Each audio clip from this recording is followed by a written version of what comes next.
When you first close your eyes, when anyone closes their eyes for meditation, the first thing you're going to notice is the blackness. And there will be movement in the blackness, just like looking at a bowl of black ink and it's moving. It's all black ink, but you can still see the movement going on. So when you're sitting back and you first close your eyes, you're going to see blackness and there'll be movement in the blackness. Some people will tell you to try and stop that movement. Don't do that. That's ridiculous. If you're in there watching that movement, then that movement has nothing to do with you, and stopping it will do nothing for you. So allow the movement to go on. What else are you going to see? While you're in there, you're going to be seeing colors and shapes coming and going out of the blackness and going into the blackness. The shapes will change shape. The colors will change color.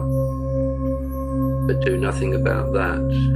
There are many people out there that will try and tell you to stop that, stop the shapes and the colors. Don't do that. They're not you. Obviously, you're in there watching those things, so stopping those will do nothing for you. Somewhere in there also, you'll be hearing chattering going on in the background. You'll be hearing your ego, your thoughts, thinking, trying to pretend that they're you. Don't try and stop those either. Obviously, if you're in there watching your thoughts and hearing the chattering, that's not you either. So trying to stop that will do nothing for you. That's not the way. What you will notice is, as you're sitting there in that beautiful, pristine, clean little spot, deep inside your mind, you should be sitting there like you sit in your favorite reclining chair, just laid back, absolutely relaxed.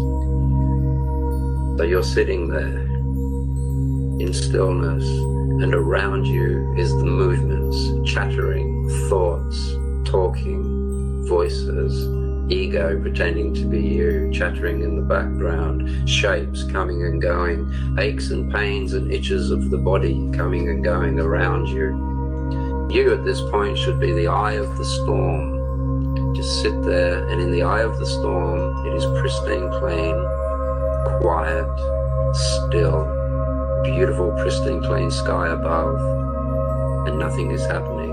And yet, around you, around that eye of the storm, is all of this destructive stuff going on, spinning around you, and in some case, that's what's actually holding you there in the middle. But don't think about that, that's irrelevant. So now, you're sitting in there in the middle, and all around you is movements and shapes and chattering and thoughts and aches and pains. And what you will notice is your focus wants to shift from the chattering to the aches and pains, to the voices, to the thoughts, to the shapes, to the colors. That is what you have to stop. That is what you have to still. And when you can hold that absolute stillness in that pristine, clean center of mind, with all of this going on around you, if you can hold that for 1, maybe 2 minutes, enlightenment and reality and ultimate truth will hit you like a truck, in a nice way. That's all that you have to do. A couple of tips. Sometimes you'll be sitting there and you'll be making great progress. You'll be becoming more and more still. And suddenly you will fall into bliss. And it will feel like you're melting into the oneness of all things. And you'll think, oh, that's wonderful.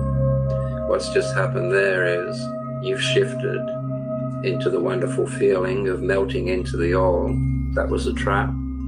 It's actually happening, but it doesn't mean you should move. Do not move. Doesn't matter what comes at you. Do not move. Whether it's wonderful, whether it's beautiful, whether it's blissful, be aware of it, but do not move towards it.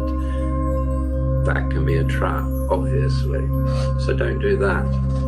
Just sit there and wait and be patient.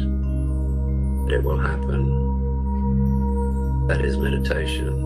And obviously, when you can sit there, there's no problems, there's no thoughts, there's absolute clarity. You can see the mind that creates the problems. You can see your brain and what it's doing to create the problems in your life. And you will, with great clarity, see what there is to be done about it, if anything at all. When you're in the thought process, floundering around in there, you don't have that clarity. And it's as simple as that.